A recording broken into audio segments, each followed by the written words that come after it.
फलौदी जिले के मदासर क्षेत्र के गांव की डाणियों में नहरी सिंचित खेतों में नहरी पानी सप्लाई को लेकर दो पक्षों में मारपीट का मामला सामने आया है, जिसमें 3 महिला सहित 3 पुरुष घायल होने की बात सामने आई है।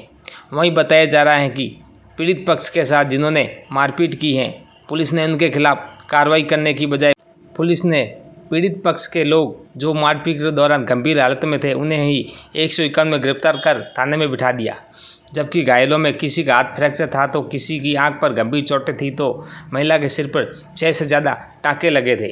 उनका उपचार करवाने के लिए जिला अस्पताल ले जाने की बजाय 20 घंटे थाने में बिठाए रखा, ऐसा पीड़ित पक्ष का कहना है। वहीं आरोपी के खिलाफ किसी भी तरह का मामला दर्ज नहीं होने व कार्रवाई के अभाव में पीड़ित किसान परिवार ने न्याय की मांग को लेकर आज फलौदी एसपी का दरवाज़ा खटखटाया है। सुनिए पूरी बात, आखिर क्या है पूरा मामला। हुआ क्या था? हुआ ये था कि हम पानी फोड़ने गए, तब हमारे साथ मारपीट की। हमारी मम्मी का हाथ भांग दिया, हमारी आंख भांग दी, हमारा पैर भांग दिया। कितने लोग घायल हुए? लोग 7 घायल हुए। पुलिस को रिपोर्ट दी थी? फिर आपने रिपोर्ट दी थी, क्या बोला? नहीं डाली। कार्रवाई क्या की? कार्रवाई के नहीं करेंगे हम, आप के एक रिपोर्ट दो खाली, हम कार्रवाई कर देंगे, नहीं करेंगे आपकी कार्रवाई का। आप बार बार आ जाते हो रिपोर्ट झूठी लेके, ऐसा कह रहे हैं। सामने वाले कितने घायल हुए? सामने वाला एक भी घायल नहीं हुआ। कहाँ है आपका खेत? मदासर 3 NMD। कहीं हुआ? मदासर बपारा ट्यूबवेल थी, काम करने आया था और मारकूट की नहीं ढोली है, मईरो में कहीं बात हुई थी? बात ट्यूबवेल बारी लेन गया था, लड़ा की तो मैं सुडान बिस्म गया पे कौन बोले कौन करे ये तो ते बच्चे बोलिए तो बातचीत गई तो सुडाया जान था ना, थोड़ा सा मार सुडाया तो सुडाया। हां, छोड़न के मारपीट करी। मारपीट की नहीं। अच्छा, पुलिस के हुनाई करी थोड़ी? हां, कहीं हुनाई को के नहीं, रिपोर्ट दर्ज कौन के नहीं भाई हाल लग रिपोर्ट दर्ज करी को? हां। कितना तारीख की बात है? मारपीट कितना तारीख करी? तो 3 दिन हो गया है, पहली रात की नहीं 12 बजे। क्या कुछ हुआ था आपके साथ? अब मैं पानी फोड़ने गया तो मेरे पर 10 जना आया। कालू खा, मंगू खा, सदी खा, मंगू भोर मेघवाड़, भी लड़का दो बसीर खा, पूरा भी आया जो को मेरे पास कुआड़िया तले कसे ले आया। मैं नारे नाठा, मैं पूरा घर नाठा। ये राम के बारी थी, ये फोड़ने गया तो ये मैं होनी तो मैं ही नाठा, तो मेरे को ही मार दिया, इसको मार दिया, माथा भोंग दिया, कसी कर हाथ भोंग दिया। जैसे गए बीच बचाव में तो उन्होंने सीधे हमारे आंख पर हमला किया।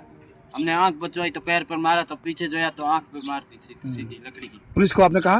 पुलिस को कहा, पुलिस ने नहीं माना। पुलिस ये कह रही है कि आप जो भी कहेंगे हम नहीं करेंगे, आपका केस दर्ज हम नहीं करेंगे, आप इनका साथ छोड़ दो तो हम आपको केस नहीं दर्ज करेंगे, आपको ऐसा बचा के छोड़ेंगे, उम्र भर नहीं छूटेंगे आप। फिर अस्पताल में आपका उपचार हुआ? नहीं हुआ, अस्पताल में नोक में हुआ, हमें रेफर करने को कहा तो हमें पुलिस के अंदर लॉकअप के अंदर डाल दिया।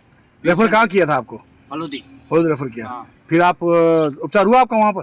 फलौदी नहीं हुआ। फिर कहाँ गए आप? थाने। कौन ले गया? थानेदार। कितनी देर रहे आप? 20 घंटे। अच्छा, उसके बाद में अब कहाँ आपका उपचार चल रहा है? फलौदी जिला अस्पताल। पीड़ित परिवार, जैसे मुझे कल सूचना मिली राम जी परिवार के भी इस तरह की घटना हो गई है और इन्होंने मुझे कॉल किया कि हमें रेफर कर दिया गया पूरे परिवार को। तो हमने देखा एक बार इनको तत्काल अस्पतालीय सहायता जो होती है इनको उपलब्ध कराई जाए। मैं भी पहुंचा हूं, डॉक्टर मेहरा साहब ने भी कॉल किया, हम लोग रात भर इनके पास रहे। पूरे घटनाक्रम को सुनने के बाद मेरा मन इस तरह आया कि इनको उच्च अधिकारियों को इसके बारे में अवगत कराया जाए। नोक थानेदार ने पीड़ित को न्याय देने के बजाय 151 में लोगों को बंद कर दिया, जबकि उनके पास रेफर कार्ड है। रेफर कार्ड के अंदर अगर थानेदार बंद करता है तो उसकी रिस्पॉन्सिबिलिटी होती है कि उस पर क्या बीतती है और उसकी जिम्मेदारी होती है। तो हम इसके बारे में भी उच्च अधिकारियों को संज्ञान में लाने का प्रयास करेंगे। जहाँ तक मैं मानता हूँ कि इस प्रकार के कार्रवाई में पुलिस वहाँ नोक थाने में गई, नोक थाने में सूचना आई और मुरबे पर भी गई, लेकिन इस महिलाओं को लोहा लोन के हालात में घायल अवस्था में छोड़ के आ गई। उनकी रिस्पॉन्सिबिलिटी बनती थी कि वो पीड़ित को साथ में ले आए, मेडिकल कराए, जहाँ संबंधित अस्पताल में जाए। और यहाँ तक भी रेफर कार्ड के साथ भी पुलिस नहीं आई, बल्कि कानून में स्पष्ट प्रावधान है, पुलिस लास्ट स्टेज तक पीड़ित के साथ रहेगी।